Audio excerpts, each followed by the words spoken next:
Hi, it's Tiger Todd with Hero School, and welcome back to another one of our influential works, book reading by me. And we're going to talk today about a book that I picked up in early 2000, so just at the tail end of 1999 and 2000. There was a book that had come out by a guy named Bill Gates, and the title of the book was Business at the Speed of Thought.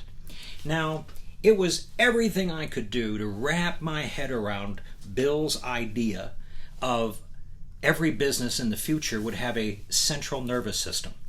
And now we call that, if you will, network connected. That we actually have the speed of information about clients, about their needs, about past history of what they do. He was prophesying this in this book in 1999. But what got me the most, it was a time I had to retake one of my businesses, and what got me the most were the chapters on how to deal with bad news. Now I'm going to read from two different chapters here on the subject of bad news and handling bad news.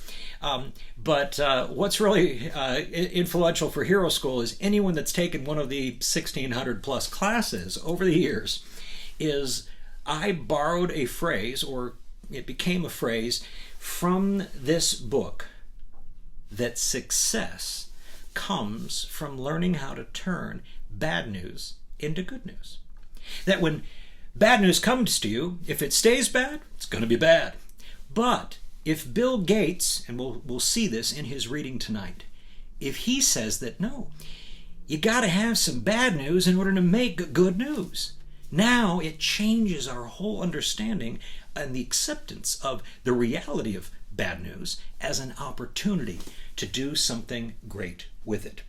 So now let's take a look or listen to what Bill has actually said here. Are you ready? In this end of this chapter, it's called Bad News Must Travel Fast. The end of the chapter starts by saying, acting on bad news. How fast a company can respond in an emergency is a measure of its corporate reflexes. People in the organization will feel lousy and threatened by bad news, but that's okay as long as they feel it as a group. As an act of leadership, I created a sense of crisis about the internet in 1994 and 1995. Not to leave people paralyzed or unhappy, but to excite them to action. The leader needs to create an environment in which people can analyze the situation and develop a good response. I like good news as much as the next person, but it always puts me in a skeptical frame of mind. I wonder what bad news I'm not hearing. When somebody sends me an email about an account we've won, I always think, there are a lot of accounts nobody has sent me an email about. Does that mean we've lost all of those? This reaction may seem unwarranted, but I found there's a psychological impulse in people to send good news when there's bad news brewing. It's as if they want to lessen the shock. A good email system ensures that bad news can travel fast, but your people have to be willing to send you the news. You have to be consistently receptive to bad news, and then you have to act on it. Sometimes I think my most important job as CEO is to listen for bad news. If you don't act on it, your people will eventually stop bringing bad news to your attention. And that's the beginning of the end. In 3 years, every product my company makes will be obsolete.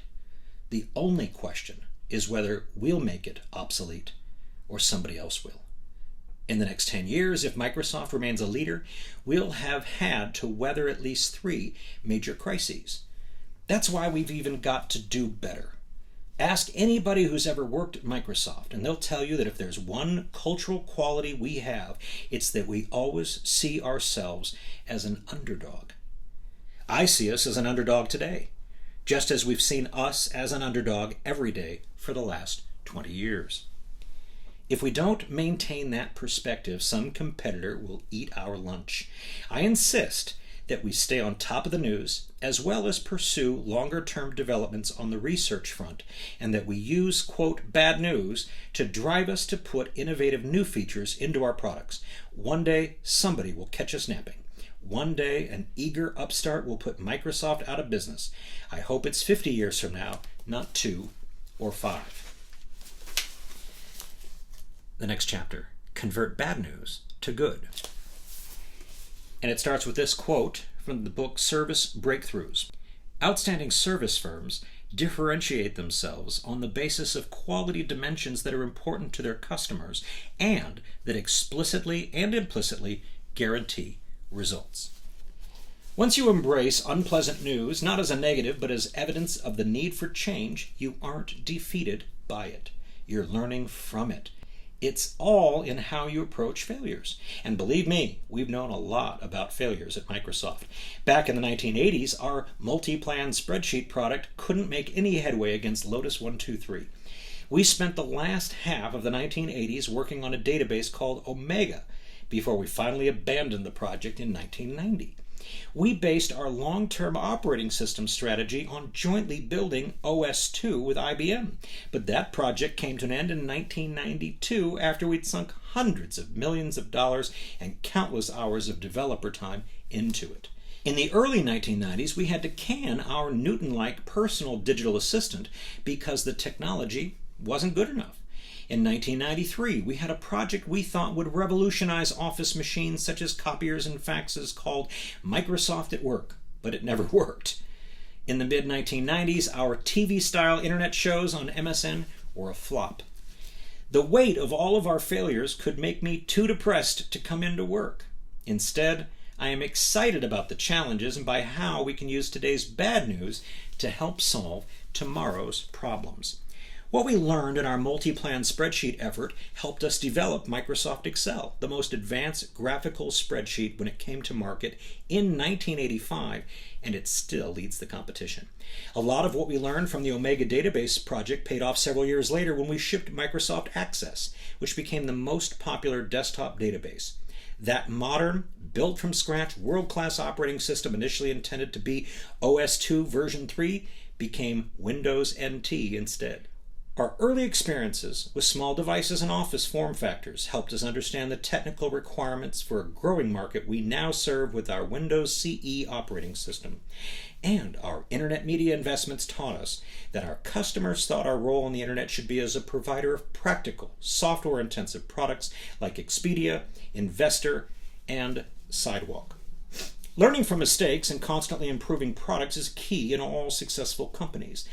Listening to customers is a big part of that effort. You have to study what customers say about their problems with your products and stay tuned in to what they want, extrapolating from leading-edge buyers to predict future requirements. In software, customers always want more. If you improve software reliability, customers say great, but what about scalability? If you improve scalability, they want more integration. Our customers are always upping the ante, as they should. Listening to the customer means hearing their complaints about current product shortcomings, but getting bad news from customers passed all the way to the product design groups is surprisingly hard to do. Most companies have an inefficient chain of people and paper between customers and the people who can make major improvements. When the customer data finally reaches the product design group, it often isn't easy for the team to digest its significance and prioritize it accordingly. All of the delays taken together mean that improvements don't happen as fast as they should. I recommend the following approach to integrating customer complaints and wish lists into product and service development. Do you have a pen ready? Here we go.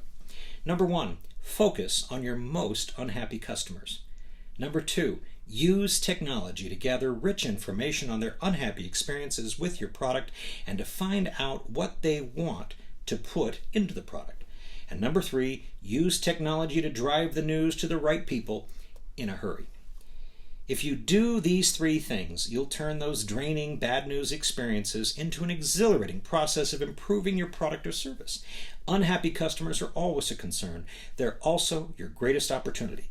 Adopting a learning posture rather than a negative defensive posture can make customer complaints your best source of significant quality improvements. Adopting the right technology will give you the power to capture and convert complaints into better products and services fast. Again, success comes from learning how to turn bad news into good news. I hope you enjoyed this read. It's been significant and stuck with me ever since I bought the book, late 1999, early 2000. And here it is today. Bill Gates, Business at the Speed of Thought.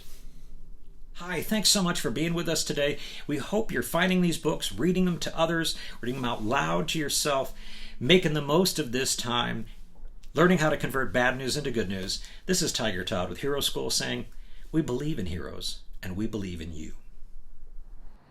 Hey Hero, Tiger Todd here for Hero School, and I'm just so grateful you had a chance to watch this latest video. Make sure you click subscribe so you're always getting the latest videos from Hero School and Heroes Inc. automatically. And we'd love to see your comments below and some insight that you might have. What is it Emerson said? Everyone's my superior in some way, in that I learn from him or her. And we'd love to hear your insight, what you've read, and your view of the world. So, see you soon, and remember, we believe in heroes, we believe in you.